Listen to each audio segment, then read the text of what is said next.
Welcome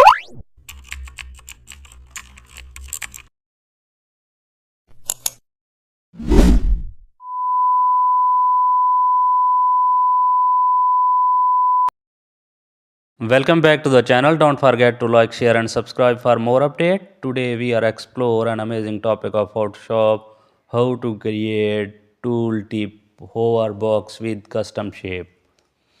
Create a new Photoshop document and select the custom shape tool. Choose a rounded rectangle shape and draw the tooltip box.